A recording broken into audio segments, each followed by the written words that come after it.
할렐루야. 레위기 17장 말씀 함께 나누겠습니다. 레위기 17장은 이제 제물을 드리는 장소에 대해서 얘기를 하면서 피에 대한 결론을 기록하고 있습니다. 피는 뭐냐? 피는 생명이다.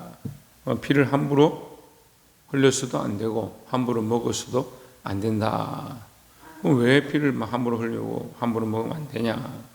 우리가 죄인 되었을 때 그 죄를 하나님 앞에 가지고 와서 그 짐승을 잡아서 그 피를 흘림으로 이걸 뭐라고 합니까? 피값이다. 대가를 지불했다. 너희의 생명 대신에 그 생명을 흘려서 피값을 지불했는데 그것을 다시 먹으면 어떻게 하느냐 이런 뜻이죠. 그런데 우리가 예수 그리스도를 십자가에 못 박았습니다. 목사님, 우리가 언제 예수님을 십자가에 못 박았습니까? 만나지도 못했는데.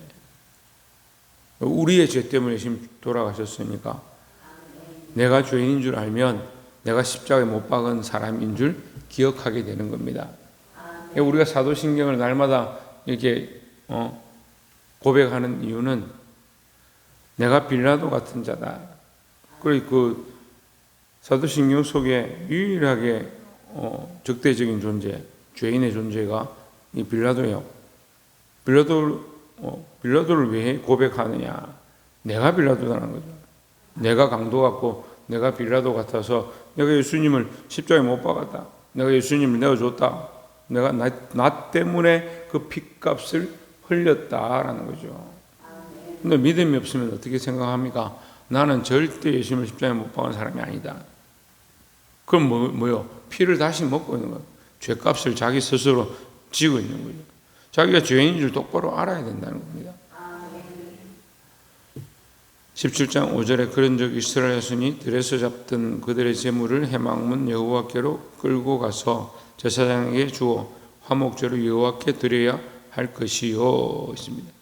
너희가 만약에 짐승을 잡아서 먹을 것이면 먹기 전에 짐승을 잡아서 해막으로 끌고 와라. 잡기 전에 해막을 끌고 와서 그 고기를 화목제로 제사장에게 드려야만 너희가 먹을 수 있을 거다. 이렇게 얘기하는 겁니다. 근데 이렇게 보면 지금 제사장만 실컷 배부르려고 이런 일을 하느냐? 고기를 왜 잡지 못하게 하느냐? 우리가 얼마든지 집에서 요리를 하고 고기를 잡을 수 있는데 왜 못하게 하느냐? 6절에 제사장은 그 피를 해막문 여호와의 제단에 뿌리고 그 기름을 불살라 여호와께 향기로운 냄새가 되게 할 것이라. 하나님께 드리기 위한 목적이다. 이렇게 얘기하는데 7절에 그들은 전에 음란하게 섬기던 순념수에게 다시 제사하지 말 것이니라. 이는 그들이 대대로 지킬 영원한 규례니라 했습니다. 자, 여기에 목적과 이유가 있습니다. 말씀은 항상 볼 때요, 하나님의 목적과 하나님께서 말씀하시고 있는 이유를 알아야 합니다. 목적과 이유를 모르니까 사건만 보는 거예요. 왜 이런 사건이 있냐? 왜 이런 예화가 있느냐? 왜 이런 문제가 생겼냐? 그것만 보는 겁니다. 근데 말씀은 반드시 목적과 이유가 있습니다. 왜 하지 말라고 하느냐? 너희가 음란하게 그것을 섬겼다. 그 얘기를 하는 겁니다. 다시 말하면요, 예루살렘에서만 제사해라. 예루살렘에서만 제물을 드려라. 이렇게 합니다. 제사장에게만 제물을 드려라. 그 이스라엘 백성들이 다른 곳에서 짐승을 잡아서 그걸 가지고 다른 짓을 할 수 있다는 거예요. 목사님 짐승 잡는다고 다른 짓을 합니까? 근데 우리나라의 모든 제사가 돌이켜 생각해 보면 다 돼지머리 넣고요, 짐승 잡고요, 고기 올리고요, 잡은 것들 가지고 다 조상신에게 또는 하다못해 지나가는 지신에게 갖다 바치는 겁니다. 우리의 습성도 이러한데 이 시대에 이 사람들도 어떠했느냐? 하나님 앞에 나와서 해야 되는데 음식만 있으면, 고기만 있으면 그것을 가지고 얼마든지 음란하게 자기들 나름대로 그게 하나님이다, 이렇게 하는 게 하나님이 원하신 방식이다 할 수 있다는 거예요. 우리가 각자 자기의 신앙과 자기 생각이 있지만 여러분, 말씀 중심으로 왜 항상 말씀을 봐야 하느냐? 왜 하나님의 이 말씀하신 것들을 다시 돌아봐야 되느냐? 목적과 이유를 틀리지 않게 하기 위해서. 신앙생활 하는데 내 생각으로 자꾸 살아가면 이게 오래되면 뭐가 됩니까? 그 내 생각이 말씀이 되는 거예요. 그렇게 되기 쉬운 거예요. 집에서 예배해도 돼요. 집에서 예배하는 게 뭐 죽을 일입니까? 그런데 그렇게 하다 보면 하나님이 주신 목적과 이유를 잃어버리기 쉽다. 그래서 모여라는 거죠. 모여서 하나님 말씀을 듣고 하나님의 목적을 알고 하나님의 이유를 깨달으라는 거죠. 여러분, 하나님 원하시는 대로 나아가길 소망합니다. 각자 자기 소견에 오른 대로 그렇게 살아서는 안 된다. 사사시대에 각자 자기 소견에 오른 대로 살죠. 왕이 없어서 그런 게 아니고 자기가 왕이었어요. 더 구체적인 문제는 자기가 왕이어서 자기 소견에 오른 대로 사는 거예요. 더 나아가서 어떻게 됩니까? 북이스라엘과 남유다로 쪼개집니다. 북이스라엘은 하나님 앞에 나와서 제사를 안 드립니다. 왜? 백성들을 거기 보내면 38선 넘어가서 국경을 넘어가서 예루살렘에 가서 거기 기속될까 봐. 그래서 사마리아에다 신당을 만들어 놓고 여기서 여기도 하나님 있다. 결국 어떻게 해요? 이렇게 해버립니다. 자기들이 만든 거기에 제사를 드리고 자기들 방식대로 거기 피를 흘리고 하나님의 목적과 이유를 잊어버려요. 그래서 그렇게 하지 말라는 거죠. 너희가 각자 고기를 잡고 각자 하다 보면 그것이 우상이 되고 너희들 나름대로 제사 될 수 있으니까 하나님의 목적과 이유를 알고 바르게 가시기를 주님을 축원합니다. 두 번째는 11절에 육체의 생명은 피에 있음이라. 내가 이 피를 너희에게 주어 제단에 뿌려 너희의 생명을 위하여 속죄하게 하였나니 생명이 피에 있으므로 피가 죄를 속하느니라 했습니다. 여러분, 하나님 말씀은 명확합니다. 정확합니다. 우리가 그 정확한 길을 모르고 말씀을 못 깨달아서 그렇지 하나님 말씀 정확하게 뭐라고 하냐? 생명이 피에 있고 그 피가 너희 죄를 사한다. 그럼 피를 흘려서 우리의 죄를 사하니까 그 짐승이 피를 흘림으로 피는 생명이다. 그럼 피를 흘림으로 뭘 드렸냐? 생명을 드렸다. 그래서 원래는 너의 생명을 바쳐야 하는데 인간들이 원래 자기 생명을 바쳐야 되는 거예요. 그래서 우리가 때로는 이 식사를 하면서 이 생명들이 희생한 것을 감사합니다 하는 거예요. 왜냐하면 그 생명이 죽어야 내가 먹고 사니까. 핏값이네. 생명의 값을 흘려야 내가 그 생명의 값으로 살아가고 있다. 우리가 하나님 앞에서도 마찬가지예요. 예수 그리스도께서 우리를 위한 핏값, 그 생명을 흘렸기 때문에 피를 흘려서 생명을 주셨기 때문에 우리에게 뭐가 있느냐? 영원한 생명이 있다라는 거죠. 그래서 이 핏값의 원리, 핏값의 원리를 다른 말은 뭐라 하냐? 대속의 원리라는 거예요. 대속의 원리. 예수님 오셔서 뭐라고 합니까? 나는 섬김을 받으러 온 자가 아니고 오히려 섬기려 하고 나를 많은 사람들의 대속물로 대신하여 속죄하는 제물로 나를 드리기 위해서 오셨다. 이게 하나님의 은혜다라는 거죠. 그래, 대속물로 주셨다. 대가로 주셨다. 핏값으로 주셨다. 왜 주셨냐? 주셨기 때문에 우리가 살아있는 겁니다. 우리가 그래서 그리스도의 십자가의 피로 영원한 생명을 얻게 된다는 사실을 늘 잊어버리지 말고 이 구속의 은혜를 기억하고 살아가시기를 주의 이름으로 축원합니다. 또한 이제 15절에 보시면 또 스스로 죽은 것이나 들짐승에게 찢겨 죽은 것을 먹은 모든 자는 본토인이거나 거류민이거나 그의 옷을 빨고 물로 몸을 씻을 것이며 저녁까지 부정하고 그 후에는 정하려니와 했습니다. 스스로 죽은 것이나 찢겨 죽은 것을 먹은 자는 부정하다. 왜 그러냐? 또 이유를 봐야 되죠. 14절에 모든 생물은 그 피가 생명과 일체라. 그러므로 내가 이스라엘 자손에게 이르기를 너희는 어떤 육체의 피든지 먹지 말라 하였나니 모든 육체의 생명은 그것의 피이니 그 피를 먹는 모든 자는 끊어지리라 했습니다. 왜? 그 생명의 피를 먹지 마라. 생명과 피를 분리하는 거죠. 그 육체와 생명을 분리하는 거죠. 그래서 우리가 이제 짐승을 잡으면 어떻게 합니까? 피부터 뺍니다. 분리시켜야 돼요.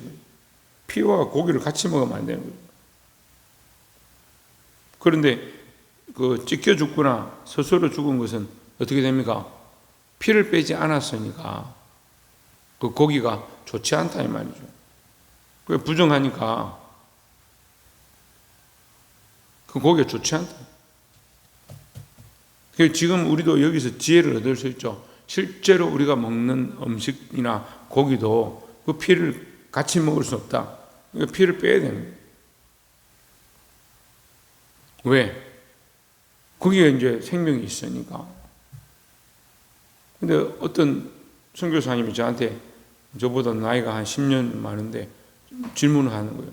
목사님, 다른 말씀 다 이해가 되는데, 그 어미의 저주로 새끼를 삶지 마라. 이제 그런 말씀을 이해를 못 하겠습니다. 아무리 봐도 모르겠고, 신학자들이나 뭐, 자기가 신학자들을 통역하는 사람을 하는데, 이해가 안 된다는 거예요. 그래서 장문의 편지를 써서 보내줬어요. 어미의 젖은 뭐냐? 새끼를 살린 데 쓰는 겁니다. 이 원리가 그래요. 하나님의 말씀의 원리와 이유를 알아야 된다고 말씀했잖아요. 그 어미의 젖으로 새끼를 살리는데 그 젖으로 새끼를 삶으면 어떻게 돼요? 이게 반대가 되죠. 생명을 살려라고 주신 것을 가지고 생명을 죽이는 데 쓰는 겁니다. 그런데 오늘날 우리가 그런 일을 많이 해요. 하나님 우리에게 지혜를 주시고 분별의 영들을 주시고 어른이 되게 하셨습니다. 어른이 뭘 해야 됩니까? 자식들을 똑바르게 말씀으로 이끌어야 돼요. 예, 제가 오늘 쉼터를 이렇게 보니까 참 예쁜데 푸른 초장과 실만한 물가다. 예수님 여호와 우리의 목자신데 우리를 어디로 인도하냐? 푸른 초장과 실만한 물가로 인도한다. 왜? 거기 가서 먹고 거기 가서 젖을 얻고 거기 가서 삶을 얻을 목적이 이유가 있는데 하나님께서 살리시고자 하는데 자꾸 세상으로 가는 겁니다. 세상의 젖을 먹고 세상의 물을 먹고 세상의 풀을 먹도록 자꾸 가는 겁니다. 우리가 먼저 예수를 알았습니다. 우리가 먼저 말씀을 알았습니다. 우리가 먼저 지혜가 있습니다. 그 지혜는 뭘 합니까? 생명을 살리는 일들을 해야 되죠. 왜 말씀을 똑바로 가르치지 않냐? 아이고 목사님 입장이 그렇잖아요. 남편한테 내가 무슨 큰 소리 치겠습니까? 요즘은 바뀌어가지고 자식들이 주인 어른인데 자식들에게 어떻게 야단치겠습니까? 성경에 그런 말씀이 어디 있어요?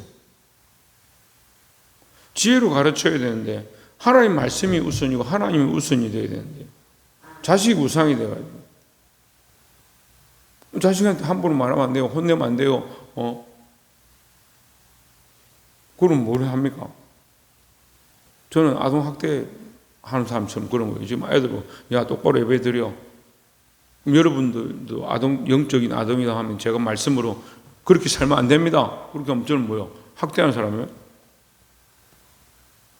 바른 길을 가르쳐야 되죠. 바른 길을. 말씀이 원하는 대로 하나님 원하시는 대로 그 길을 가르쳐야 되죠. 그런데 반대로 뭐하냐? 죽이는 일을 하고 있는 거예요. 우리에게 주신 저주로 우리에게 주신 생명으로 생명을 낳고 생명이 생명을 낳는다는 원리가 뭐냐? 하나님께서 예수 그리스도의 그 피값으로 우리를 구속하시고 우리에게 생명을 주셨다. 그 생명을 뭘 하느냐? 이 생명이 없어지지 아니하니까 그 생명에 은혜를 끼치고 그 생명으로 복음을 전하고 그 생명으로 많은 사람들을 이끌어야 되는데 그 특별히 죄송합니다만 자매들은 해결해야 돼요. 이게 정의에 이끌리는 거예요. 정의 필요 없는 게 아닌데 정의 들어갈 순서가 있잖아요. 바른 지식과 하나님을 아는 것과 하나님을 경외하는 것. 그 정은 저 밑에 있어야 되죠. 근데 어떻게 합니까? 이 정 때문에 못하는 거예요. 정 때문에 끊지를 못하고요. 정 때문에 똑바로 말하지 못하고요. 정 때문에 선택을 못하고요. 믿음의 결단을 못하고요. 어제도 어떤 분이 말씀을 나누는데 자식을 어떻게 할 수가 없대요. 33살이 됐는데 장가를 안 가겠다는 목사님 기도 좀 해주십시오.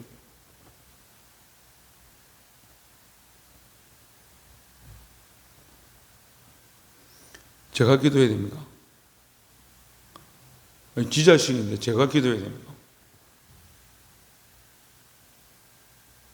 죽자 살자 머리를 뽑더라도 장가가게 만들고 시집가게 만들고 자식 낳게 만들고 하나님 앞에 나오게 만들고 그래야지. 그럴 마음이 없어요. 내가 피 흘리기까지 싸울 마음이 없어요. 정 때문에. 그런데 기도는 말라 해달라고 그래요. 생각을 이미 안 바꾸는 겁니다, 여러분. 이 정이라는 내 입장과 내가 사랑하는 것이 여기 올라가 있는데 어떻게 하나님 앞에 기도가 됩니까? 하나님 그래서 들어주십시오. 응답해 주십시오. 뭘 어쩌라고? 얼마나 민망해요. 여러분의 우리가 기도하고 있는 이 민망함들을 알지 못하는 게 참 답답해요. 죄지을 생각을 끊지 아니하는데 회개는 하고 있는 겁니다. 이 가치관을 바꾸지 않냐고 하나님 경외하는 것이 우선이 아닌데 내가 살아가는 삶이 더 우선이라고 생각하고 있는데 기도는 항상 하고 있는 거예요. 하나님 이거 들어주십시오. 아니 자기 자식을 죽자 사자 어떻게 했든 장가 보낼 마음이 없는데 저보고는 기도해 달라는 거예요. 뭘 바라는 겁니까? 사과 나무 밑에 가서 이 사과가 떨어지게 기도해 주십시오. 본인은 싸울 마음이 없는데 목사님 기도하고 혹시 걔가 마음을 바꾸면 얼마나 좋겠습니까? 좋지요. 나쁘다라고 하는 건 아니에요. 그런데 뭐가 바뀌어야겠습니까? 자기 가치관이 바뀌어야 되는 거예요. 여전히 자기 진영에서 자기 삶에서 자기가 옳다라고 하는 대로 짐승을 잡고 피를 흘리고 거기서 음식을 먹으려고 생각하고 있는 겁니다. 자기 습관을 안 바꾸는 거죠.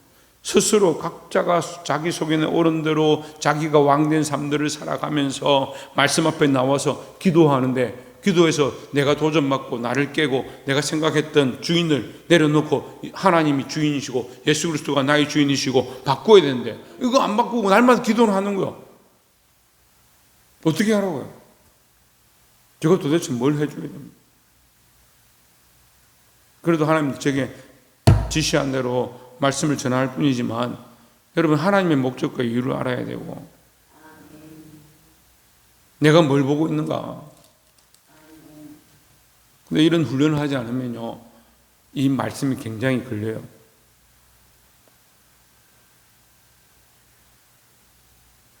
말씀을 맺겠습니다. 사이클을 자전거를 타보신 분들은 알겠지만 체인을 바꾸면 이 오르막에서는 체인을 또 바꾸고 내려갈 때는 또 체인을 바꾸고 이렇게 해가지고 갑니다만 체인을 바꾸면 앞에 게 바뀝니다. 그 다음에 뭐가 따라하냐면 뒷체인이 이렇게 뒷바퀴로 가는 체인이 뒤따라서 연결되면서 바뀌어집니다. 앞에 걸 바꾸면 뒤에 게 다시 따라가는 거죠. 내 생각을 바꾸면 삶의 방향이 바뀝니다. 내 가치관을 바꾸면 하나님 중심으로 바꾸면 하나님이 원하시는 목적과 이유로 내 삶의 방향이 바뀌어지게 되는데 내 목적과 이유를 여전히 앞에 세워서 기도하는 내 목적과 이유로 신앙생활하고 내 원하는 입장과 내가 이렇게 살아서 어떻게 하냐 나는 이렇게 살고 싶다 나는 이게 맞다고 생각한다 그 말씀을 들어도 변화가 없는 거예요.